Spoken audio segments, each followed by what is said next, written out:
Hello and welcome. Remember, this is the hot seat with me, Wangari Muthoi. I promised you that the next person on the hot seat would be Engineer Jacob Maina, representing economist Peter Munyiri.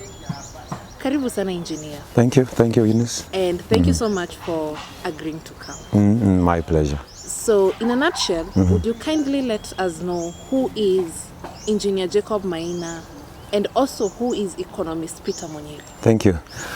First of all, let me appreciate the fact that you and your team found it important to invite me here. It's an honor. You're calling it a hot seat. I'm sure I will bear the heat. Otherwise, my name is Engineer Jacob Maina. Engineer Jacob Maina is a youth born and brought up here in Nyeri County from a place called Orogoro Ward in Madera constituency, specifically a place called Kiamariga, around a center called Kiamariga. Engineer Jacob Maina is also a leader and interested so much beyond politics in leadership.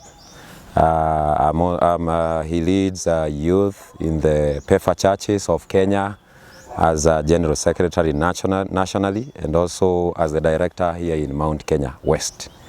So that is Engineer Jacob Maina. But I cannot fail to say Engineer Jacob Maina is a born-again Christian and he confesses Jesus Christ. Oh. Yes. And who is economist Peter Munyiri? Economist Peter Munyiri is a great leader. I told you I'm a leader, I must follow a great leader to grow and to become better. Economist Peter Munyiri is a great leader, a performer, a transformatory person who is born and brought up in Nyeri County, actually a resident in this county. Let me say, the economist Peter Munyiri, to begin with, is a gubernatorial aspirant in Nyeri County. But first of all, he has been there in Nyeri County and also in Kenya doing several things. Number one, he is the former KCB Deputy Group Managing Director in the whole of East Africa. And when he was there, he was in charge of branches and he foresaw an expansion in the whole of East Africa. He was in charge of South Sudan, Burundi, Rwanda, those subsidiaries. He is also the former Family Bank CEO, for which when he was there, he saw a great transformation by growing the number of employees from around 580 to around 3,000 thereof. He has also served in senior management in Standard Chartered Bank. He is also the former director or former MD also for Cooperative Bank in terms of in charge of cooperatives. That is economist Peter Munyiri. I also know him. I have worked with him closely for some time, and I know him as also the former advisor to Wahome Gakuru. Actually, these are the guys. You know, every person who is doing something or has a vision. For instance, I know you have a vision. You told me you have interest in leadership and politics, interest in several other things. You must work with a team. You must work with some people who are of your mind. So I came to know Peter Munyiri during the times of the late Wahome Gakuru and RIP. May he rest in peace. Because these are the guys who would sit long hours developing the vision of this county and advising each other. To put across, is important to understand that the former governor was an economist as he is, so they would help each other in development. So that is economist Peter Munyiri, and also a holder of head of state commendation granted by Honorable Mwai Kibaki, a great leader we honor, and also an economist to say. Actually it is cited, he was given that award because of growth of small businesses in the whole of East Africa and also the growth of the banking sector, his contribution. That is economist Peter Munyiri. So, you made it clear he's in the race for the gubernatorial. Yes, yes. Why do you feel like, okay, you've explained to us why you feel he's the best person, considering he has all those qualifications. Yes. So, what is his vision for Nyeri, especially on the youth? Considering I'm a youth, I'm very, very much interested in knowing what is vision is for those youths, and also what does he envision for women? Let me start by saying this. You've asked me about his vision for the youth, the women. Let me start by saying, even before we talk about, before we talk about several other things, we have to begin where it is so important. Health first. Even for the youth, even the youth will achieve their dreams, they have to be healthy. Otherwise, a sickly youth cannot deliver anything. A sickly woman or ladies, they cannot deliver anything. And so the same case to the men of this great county. So his first agenda and priority is a working health sector for all, leave alone the youth and the women, for all of them. So because before even we go to the other parts of the vision, because he has an elaborate kind of a manifesto, before even we go there, it's important you understand that one of the things economist Peter Munyiri is putting across is that we must have a working health sector in this county. And number one, I want to say something he usually says, that a working health sector is not buildings. Buildings are good. They are very good, actually. The infrastructure development of the health sector is very important because it's part of it. But let me say, what really matters is what the old woman, that is our Shosho, and Gukas, the old man from the village, talk of Bellevue in Kieni or Monaine in Othaya, what matters to them is when they go to the health center in Wetima in Othaya, talk about the health center in Kiamariga in Madeira, talk about the health center in Mokoroine Gakendo. When a woman or a young person or a man goes to the health center, what matters to them is not the magnitude of the building.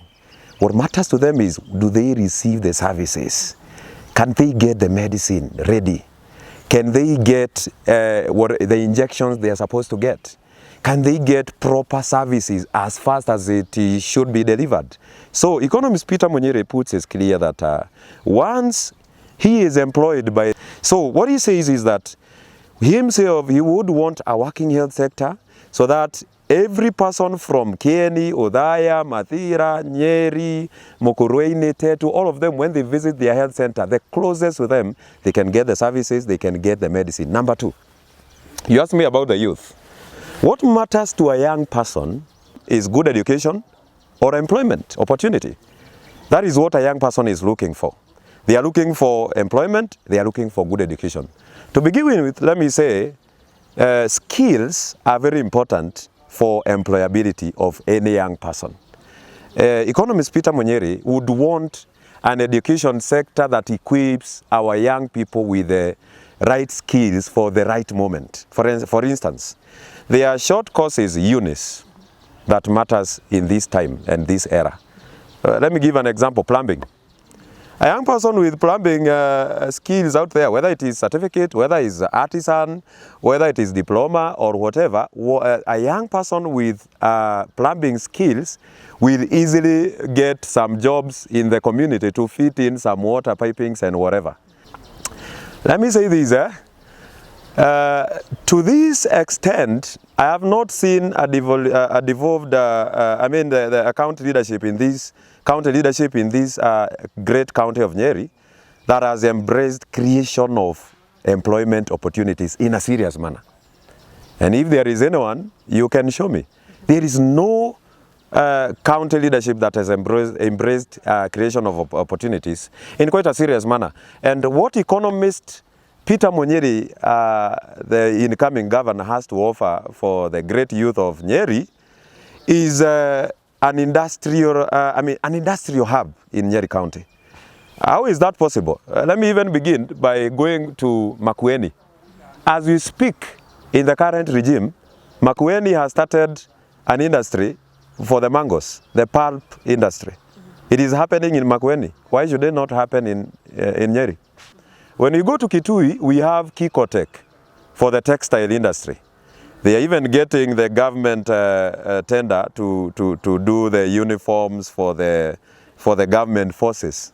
If they are doing that in Ngilo's area in Ukambani, or one of the areas that are considered dry areas and poor areas, why should it not happen in Nyeri? So, economist Peter Munyiri would want a county that has industries. Let me show you how that happens. We have raw materials in this county. Because the people of this county, the kina mama, kina baba and the youth of this county are very hardworking, let me tell you. I love the manifesto considering you're talking for the economist. Yes. So, I want us to break this down. The health sector. Yes. We talked about. Yes. Who's the biggest issue we have right now with our health sector is lack of drugs in hospitals. Yes. Which is evident for everyone. Whose responsibility is it to make orders for the medicines to be in hospital? I may not give or answer that into details. But let me go to the level of the common Wanjiko in Nyeri County about who is responsible. Number one, we say the buck stops with the leader. So before even we go to the minister, the governor is responsible. We can talk about the minister, we can talk about the chief officer, we can talk about what is this entity that talks about drugs from the national government to the county? KEMSA. The KEMSA. We can talk all about that. But the buck stops with the leader. Every leader must receive the blame as much as they would want to receive the praise. So for me, I would say, I think it's in the responsibility of the Department of the Health, the health docket, to make sure that the medicine are ordered for in the county, and they are medicine from KEMSA or from wherever. What matters to the old woman, I told you, is not where the medicine is coming from. What matters is whether it's present, because a disease does not understand when somebody is sick. So the ministry or the docket of the health is responsible, and by extension the governor, because he is the leader leading all these dockets on the top. That is how I would answer that question. Okay, so we come to the youth. I've seen Governor Mutahi Kahiga giving out internship to enable our youth to gain skills. What different would the economist do? Or would he be willing to continue with that, or would he change the system? Let me say this.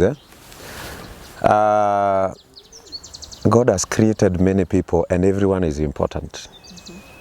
Every Nyerian is important. Every leader from Nyeri is very important, worth of respect and regards. So, talking about the contribution of the current leadership towards the growth of our youth in terms of internship, correct. That's okay. But remember, internship is not the end, it's a means to an end. When one is as an intern, that is okay, but what they would desire at the end of it all is employment. So economist Peter Munyiri would never change anything that is okay. Okay? So the internship program will continue because we must keep skilling and subjecting our youth to environments that would develop them in terms of their areas of expertise. But again, we must add something on top. And let me tell you, when we talk about changing the leadership, it is not a criminal activity, it's a constitutional activity, which is very important, especially in this area of Nyeri.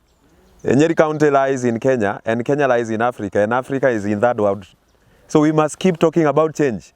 Unless we are in the first world nation, we must keep changing our leaders, keep improving, keep working harder, keep desiring for more results until we reduce the poverty levels of our people. Back to that question, economist Peter Munyiri, what difference would he make in the area of improving the youth? I will tell you, on top of internship employment. That is what I told you about industrialization. Industrialization, that is what he is bringing. An industrious county will absorb our youth to employment. Let me even tell you something. Our youth do not migrate from Nyeri County to Thika and Nairobi to go and count the vehicles passing there or to see the big buildings. They go there because in Thika, in Nairobi, in Makueni, in Kitui, they are industries. They are going to seek for jobs. What the youth requires on top of internship, employment, that is what will put food on the table. So, economist Peter Munyiri is one of the great leaders in Nyeri County. But currently, there's very low voter registration. What is he doing? That is a question Engineer Jacob Maina will answer immediately after this break.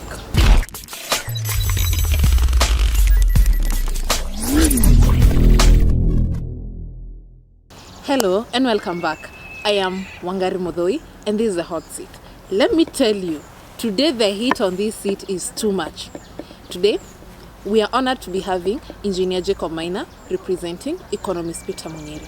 Before we went on a break, we asked him, considering that economist is one of the leaders in Nyeri County, what is he doing in regards to the low voter registration turnout?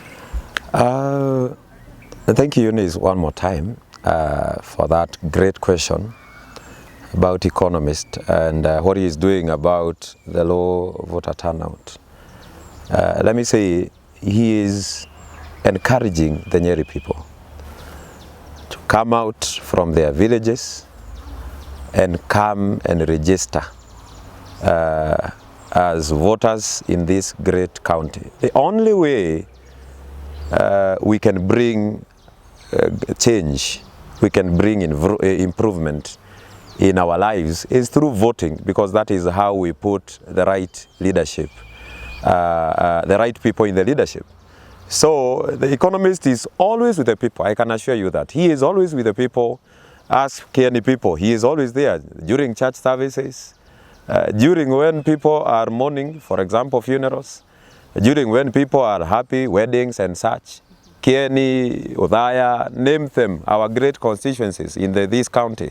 He's always mingling with the people, moving up and down, talking with the people, because this county belongs to the people. So as he is out there with the people, he is encouraging the people to go and vote.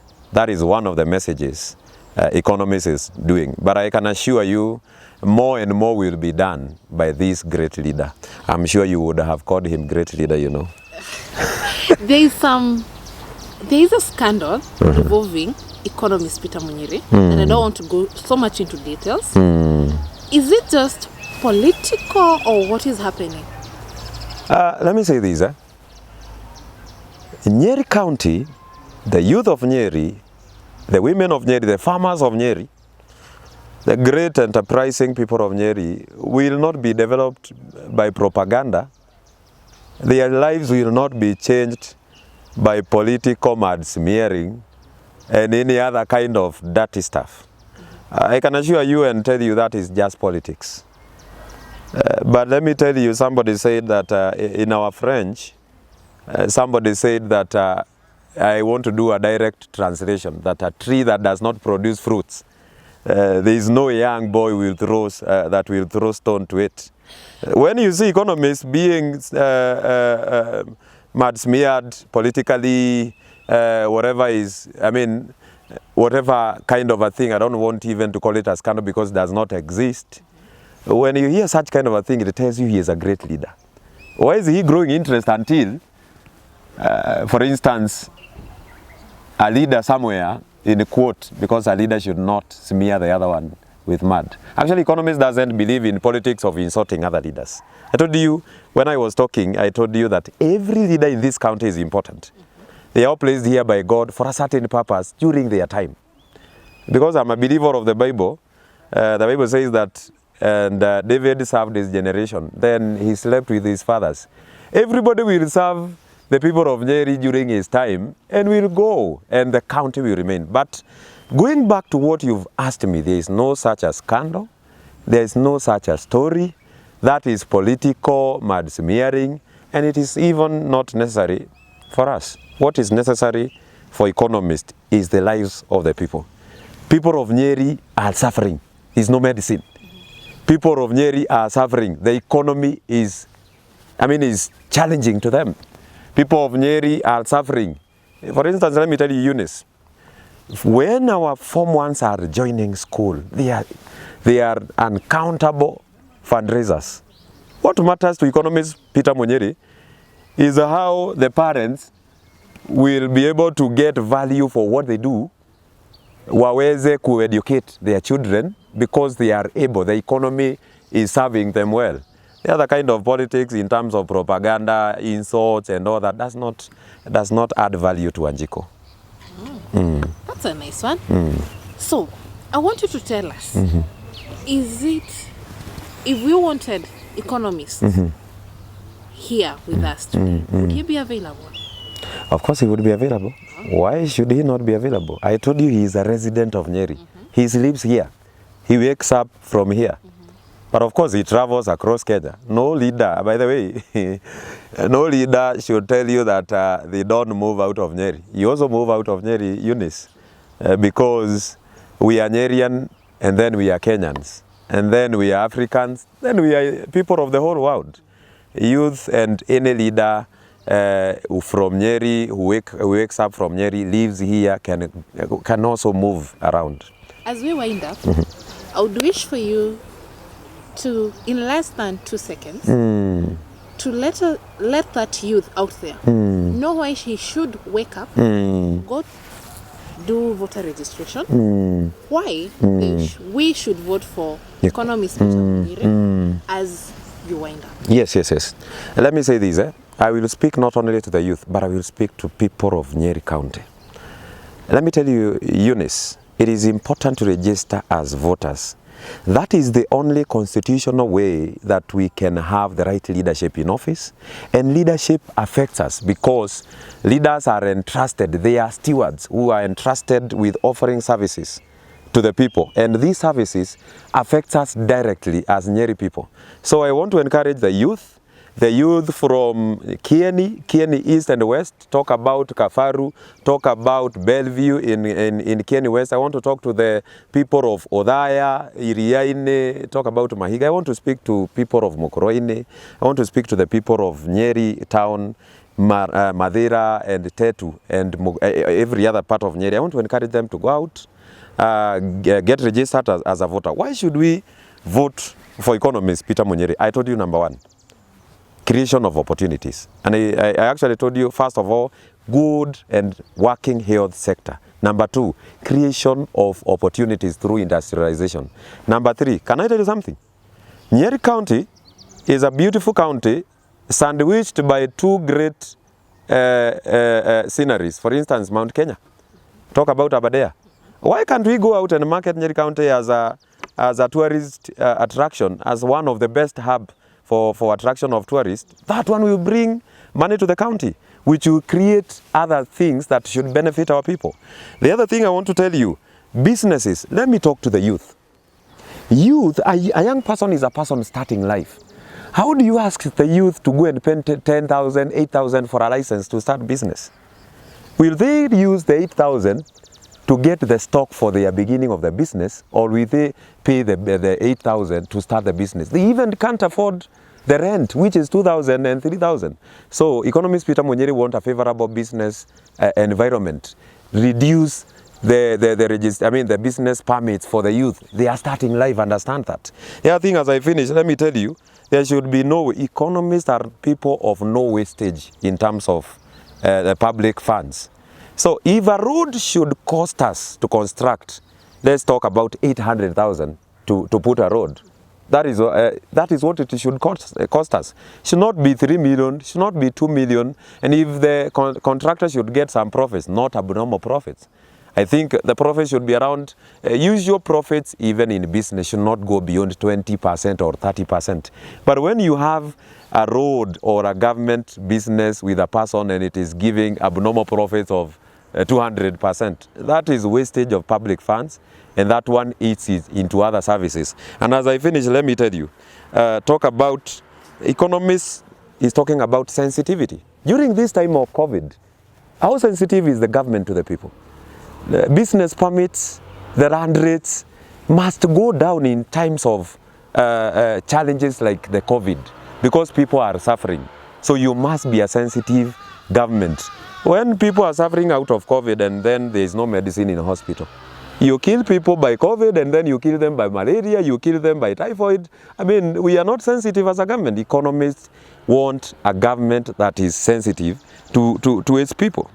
So that is what I can tell you. The vision is broader. There is a lot economist is coming with. And as I finish, I have been working with economists around this county.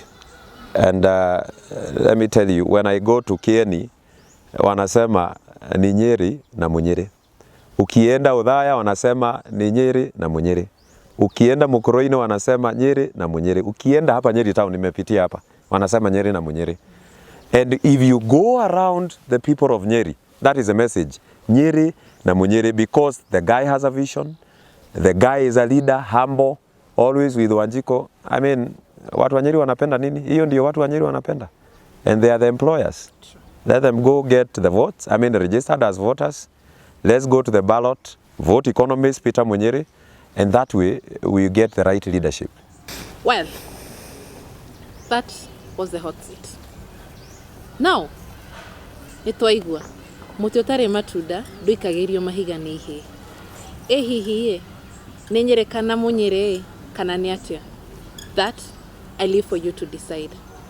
The hot seat with me, Wangari Muthoi.